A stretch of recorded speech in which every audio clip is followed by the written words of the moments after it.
morning. It is 11:30, so not really morning anymore. I'm impressed that I got to sleep in until 11. I usually literally can't do that, especially during the school year when I'm just stressed no matter what. School year even on weekends, I can't seem to rest. And you guys saw that in the end of the last couple weeks. I was unable to sleep in past 5:30 on one day and 6 on another day. It was just stress, It's not even genuinely needing to get up then or wanting to get up then. But I got to sleep until 11 and I genuinely think I needed every second of that. So I also stayed up late. So I stayed until 1:30 talking to that my friend Hiro last night, and yeah, it was a really really good conversation. Very heavy stuff, some deep stuff, and just when you allow yourself to be vulnerable with people, it's so difficult. It's really really hard. And I think it's important not to just be vulnerable with one person. I have a ton of people in my life that I'm able to see in that way and talk to in that way, and that's really really, I'm so blessed to have that. Um, so anyway, I found this poem on Pinterest and I really like it and I want to share it. It's kind of cheesy, but that's okay. It's called "Do Not Ask Your Children to Strive" by William Martin. Do not ask your children to strive for extraordinary lives. Such striving may seem admirable, but it is the way of foolishness. Help them instead to find the wonder and the marvel of an ordinary life. Show them the joy of tasting tomatoes, apples, and pears. Show them how to cry when pets and people die. Show them the infinite pleasure in the touch of a hand. And make the ordinary come alive for them. The extraordinary will take care of itself. I think that's a really, really good quote, because when I start striving for being extraordinary, I have the past couple weeks, it's I want to be extraordinary, so I have to try harder than everyone else or whatever, try harder than myself in the past, and it's broken it. I broke the past couple weeks because I was striving so hard. I got physically sick, I was so stressed and so anxious, and way more than normal, more than I usually am, and I think it's that desire to strive. And this is something that I think people are fighting against now with the whole I don't dream of labor and hustle culture, anti-hustle culture. I enjoy working, but if I'm working out of a place of fear and I'm working out of a place of trying to be better than other people, then I am working for the wrong reasons, 100%. And I know that it's so tempting too, because it's just such a you get that feedback of, oh, I finished something, and you want to keep doing it, and it's hard for me to stop, especially if it's something creative, which is everything I do nowadays. So, I don't know. I just think, no matter what you're doing, things that you don't think are labor are still labor, so be conscious of that. Doing the dishes and those kind of things, that's still working, and sometimes you do need rest from that as well. And, I don't know. I've just been thinking about that a lot, with how, seeing myself struggle the way that I did toward the end of the class. I think it would have been easier if I wasn't striving so hard. It would have been easier if I didn't have such crazy out there goals to try to do everything for everyone. And I think I was so right last night when I said that, I need to remember, why I started this whole thing to begin with, and that is to inspire younger me. That is to inspire not everyone, not literally everyone in the entire world is going to be inspired by me. But if I can be who I needed when I was younger, that's a blessing enough. Honestly, that shows so much growth, and it's about my development, my growth is why I'm here. I'm here to build my self-confidence, not to gain followers, I'm not here to try and get a ton of people listening. I'm here to listen to myself. And I'm here to work on building my voice in a way that's empathetic and kind, and not overly oppressive, or, I'm building my ability to speak up for myself. I'm not trying to speak for everyone, trying to speak for me. So that's where I'm at right now. I am slower today. It's a slow morning, and I'm okay with that. I don't need it to be fast. I have time. There's nothing I'm missing out on. I wasn't going to do anything this morning anyway, so I'm okay with the fact that I slept in late. I do need to get back in a good habit because of school and being home and other things that are going to make that really difficult to come back to once the semester starts again. But I only have a few more days here, and I'm leaving on Wednesday. I'm going to be honest, guys, it's not been the most fun. Yesterday was not the most fun being here. It's starting to feel more and more like I need to get out of my space and continue to experience life, but I'm gonna have a slower day and just like read some books and stuff and have a good time with that. But yeah, that is it for me right now. I will check in later. One thing I do want to address too is I talked to my mom the other day, and she said that I was like born gifted at drawing, not literally born gifted, but like she knew I was gonna be in art when I started drawing and like other things, and she was just really stroking my ego, really stroking that part of me that's like, oh, I'm special, I'm different, I'm built different, like, oh, I have all these things, I'm so cool. I got my Bible minor, so I can speak on biblical topics. Like, I know how to do this. I'm so good. I did not appreciate that. Right at the end of the phone call, did not need that ego boost. I did not need that. Like, it just was so uncomfortable to hear that. Like, toward the end, and I wanted to fight her and be like, no, like, I don't believe in talent. I don't believe that I have something that other people don't. I just believe that I was given a set of circumstances that allowed me to do things that other people weren't able to. Like, that is it. That is it to me. There's nothing special about me that isn't special about everyone. Maybe the only special thing is that I have a passion for drawing. Like, I enjoy it. I love it. And I have a passion for people. I love it. It's not, like, that is not something I necessarily chose. It's something I'm leaning into, and I have opportunities to do so. So, I don't want to allow that thought to sit that I have something that other people don't, except for potential circumstances and other aspects that freed me to do those things. And, I've only lived my life. This is the only one that I have, and so in some ways, yes, I am the only person that can do what I'm doing, but that's because I'm the only person here doing what I'm doing. So, yeah, I just want to fight that inner pride thing that's going to say, yeah, I'm better than other people because I'm, born knowing how to do that. And I wasn't. I was not good at drawing when I started. I was not. I was terrible. I just stuck with it. Like, that's literally the only difference. I just stuck with it because I enjoyed it. And then when I got a lot better, it was because I wasn't even trying. I was just drawing what I thought was beautiful. And then eventually, it got better. But I'm still not that good, I don't think. Like, I think my awareness of my terribleness has grown, because when you first start drawing and you don't know what you don't know, like, you think, oh, I'm the only person that knows how to draw. I can do it.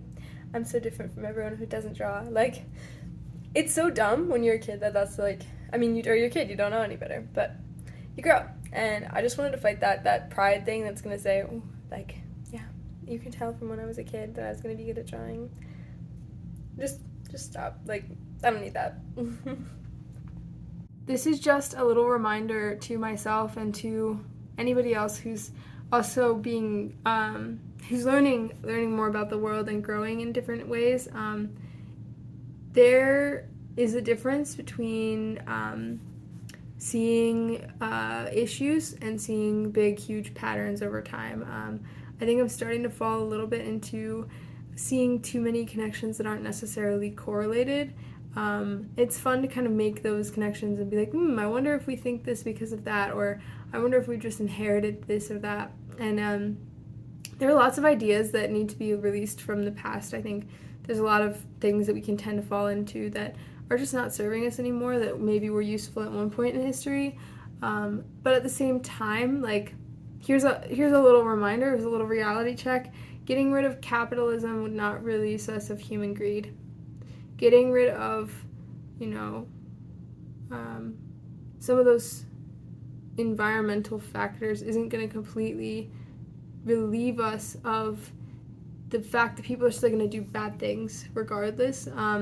I do 100% agree that we need to make those things less socially acceptable. We need to make greed less normalized. We need to make it less glorified, and I think we definitely need to release that idea of a hero individual that's going to change the world. That is completely impossible at this point in the world. It's really, really hard to see when you're trying to figure out what's true, how to recognize that patterns will still repeat. It's an idea that we can just find a new circumstance, find a perfect idealized worldview, political system where everything will be better. And I think in some cases, better is good enough. We can always do better, and I think we should always strive for better. but at the same time, there needs to be realism with that to know that even in that idealized, if we have a better political system, even if we have a better like financial system, it's still not going to relieve us of inherently human traits like human greed and other flaws that cause so much problems. Like, yeah, we should definitely make them less socially normalized, but I don't think we can ever fully escape them. And I guess I've been living in this a little bit of a false dream where someday we can, and I think I am a little bit of like a big picture dreamer, and I think sometimes it can be helpful, but sometimes it's just a little bit off base. So I think, and ideally, we wouldn't. we can't live in an ideal world, right? We have to live in the real world. But it's easy to fall into this dreamy, well, someday we'll get everything straightened out, and no one will ever have to like revolt again and all that stuff. But like, I'm a Christian too, so I believe that like in heaven that's much more the case. But we should definitely strive to bring those things here. We should strive to make people feel important no matter who they are, and treat them like humans even if they have nothing to give you financially. But that really is driven by I'm sorry, I'm drinking coffee, but it's not enough water, so I need to drink more water. We can't get distracted by the wrong pursuits. In the pursuit of better, we can't be held back by the pursuit of perfect. I see that in my own life. I mean, we always want to be doing better, and it often requires small moments of great courage, but we can't put perfection as an expectation or a demand for the world. We can reduce our carbon footprint, but we can't fully erase it. At least that's not what I can do in my own life. I mean, I struggle with that. Even I was like, I'm still making trash. Like, I'm not making zero trash. Like, when I was in that science competition, our group was called Zero Waste Team, and I mean, as aspirational as that is, and I think it's a very powerful concept to be like, hey, we're gonna reduce it so that there's none. I think for true societal, like social change, it's really a progressive step towards something intentionally better. Just one step closer to better rather than trying to jump in strides. This is a huge thing we talk about in like our design classes. Like, you want to bring people along with you. If you're trying to propose a design solution, you want to bring people with you and make sure that it's actually good for them, not something you think is good for them. But yeah, this is it's been on my mind a little bit lately because the conversations I had with my good friend Mahira last night really draws to attention like the ways that I've been in some ways constructing my own narrative about the world that isn't necessarily based in truth, and it isn't necessarily realistic considering our human brokenness, and it isn't necessarily based on the fact that we'll never achieve a truly perfect world. Ideally, we would never have violence, we would never have cruelty, we would never have weaknesses, but we don't live in an ideal world. And I think better is always something to strive for. So I think we can do better, but let's not break the process by being too aspirational. I think I do this a lot with myself. I can get one idea in my head of what is good, and then it's really hard for me to get past it. So I think anything that oversimplifies or is used to reduce a problem into something that's more manageable is something we need to be cautious of, right? Like, when we look at problems and we see, okay, well, this is what they're doing, this is what they're thinking, this is why, and we're making a lot of assumptions, and often these assumptions work to reduce our own pain, reduce our own complexity, and to make us feel more confident and comfortable in ourselves to say, like, oh yeah, like, this isn't random, I know what's going on, I see the bigger picture that they might not see, or thinking that we're better than other people simply because we've had different experiences. Different is not better. That is very dangerous to think that. And I guess, like, for me, and I don't want to use religion as a conspiracy theory either. Like, I don't want to use it as a way to reduce life's pain into something that's manageable. Like, I find it hard sometimes when Christians don't allow themselves to grieve a loss because they know, they're like, oh, I'll see them in heaven. It's all good. No worries. Obviously, we'll never see them on earth again. The rest of our lives are going to be different. And there's that underlying, we don't actually know what comes after. Nobody does. We don't actually know. And we don't want to be building our ideas of heaven and hell based on conspiracy theories or stories from other people. I think it's really important to be content with what you have, but it's also really important not to try to escape your own discomfort, escape your own pain by writing a story or telling yourself a story that's not true. And I've been like leaning into that a lot because I'm reading this book right now actually called Design is Storytelling, and everything's a story. We're driven by so many stories, and I think that's terrifying. I think it's absolutely terrifying that somebody can write a story about you and it can be completely untrue and you can still completely face the consequences for it. Lawyers do it all the time with people, and often people use these stories that are conflated and inflated and conflated, that's not it, inflated to be more romanticized or sensationalized. We cling to these stories because we think that because this one case is, true, then everyone else feels that way, or everyone else has had the same experience. I mean, this happens so much in politics, so much, and this is why I have this extreme, like, I don't want to touch that with a 10-foot pole of, like, the stories being told that reduce people to good and evil, reduce people to villains and heroes, reduce people to the actions that they've taken. I hate that, and I also really don't like the way that I can reduce myself to someone who is good when I've done something good and bad when I've done something bad. I think it's so important to accept the complexity of ourselves and accept the complexities of our humanity. And I don't want to oversimplify myself by being, oh, I'm an introvert, I'm an extrovert. Like, that is extremely difficult for me to simply do what must be done. Because it's like, oh, I can't do that. I'm my weakness is giving gifts, or my weakness is being extroverted, and all of those things that are facts about me that are based on the past. Like, they don't necessarily define me in every circumstance, and I've never been this old before, and we've never been in this day before. It's never been December, what is today? Oh my gosh, what day is it actually? It's never been today. It's never been this year, and it's never gonna be today again. So we can't always assume goodness to be based solely on precedent. I wrote that in that poem I read a few weeks ago. But we can't. It's all an unfolding story, and allowing those stories and allowing those heroes to also be the villains, and allowing, this good person to also do bad things sometimes without it being the most important thing about them. Like, honestly, any single aspect of your life shouldn't be the most interesting thing or most important thing about you. We're all complex. We all have multifaceted aspects. And if I'm looking at one aspect of my life and thinking that that is the most important, then it's all out of perspective.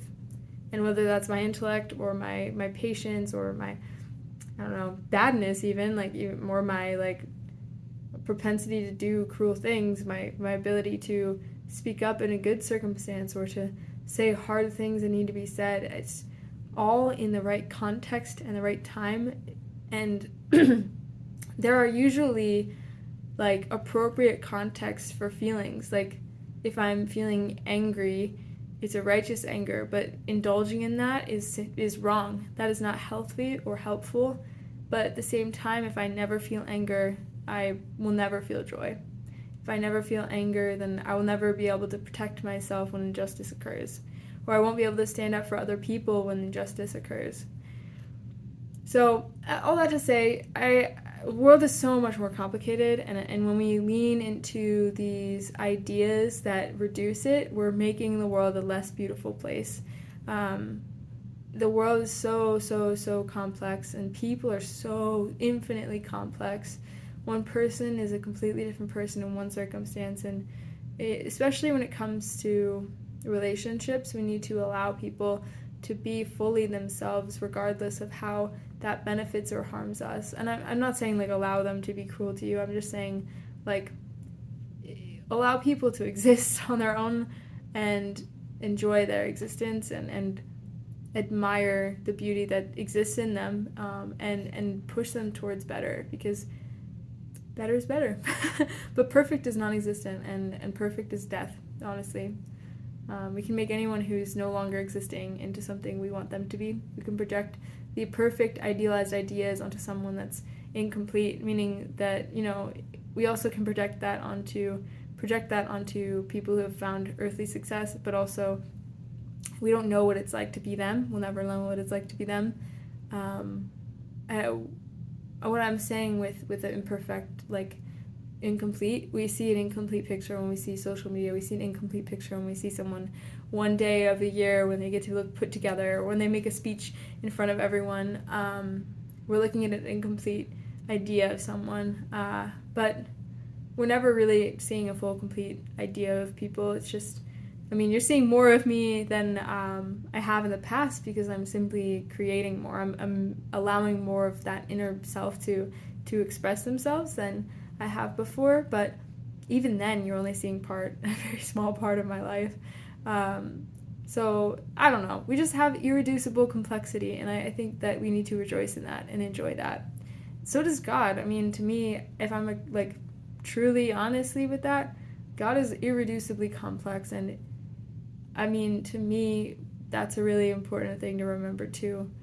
If we're making him into some idealized, I mean, he is all-knowing and all good and all of those things, but we also don't understand what he's doing. We don't understand his ways. We don't understand the ways that the world operates sometimes, but like, I find it, it's this idea of wanting to control too, of wanting to control our understanding of it, wanting to control the other person by telling them who they are, by telling them what their story is, where in truth there's no finished story until we're done, when we end our lives, like the end of our lives, not when our lives end, our story's over. But even then, it's not perfect, and we shouldn't overly romanticize artists and authors and people who have not, can't write their story anymore. I guess, I don't know what else I was going to say with that, but just allow yourself to be comfortable with being slightly uncomfortable, and allow the world to be bigger than you'll ever understand. That's the truth of it. It's bigger than you'll ever understand, and when you think you understand it all, you probably understand the least. So that is it for now. I'm going to keep reading, and hopefully I'll catch you guys later.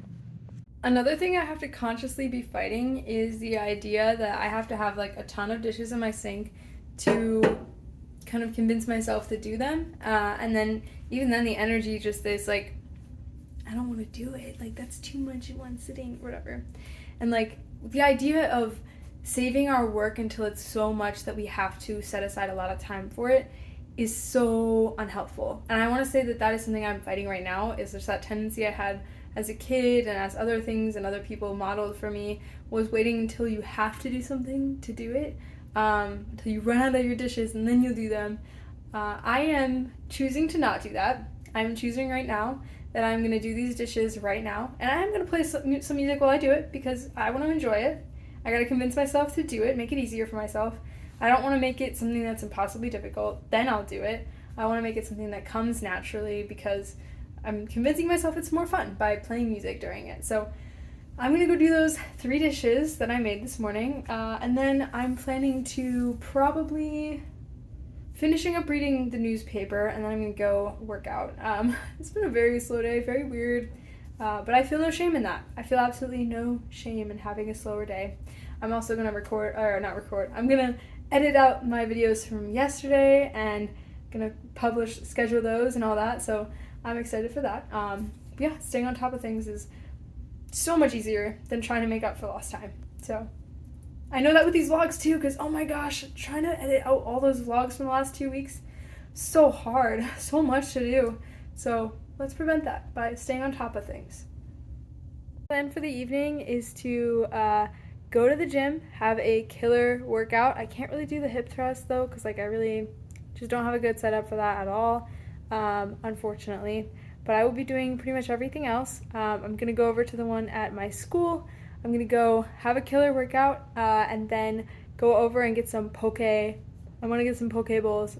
So that is the plan for the evening. So I will see you guys later. So it is 11.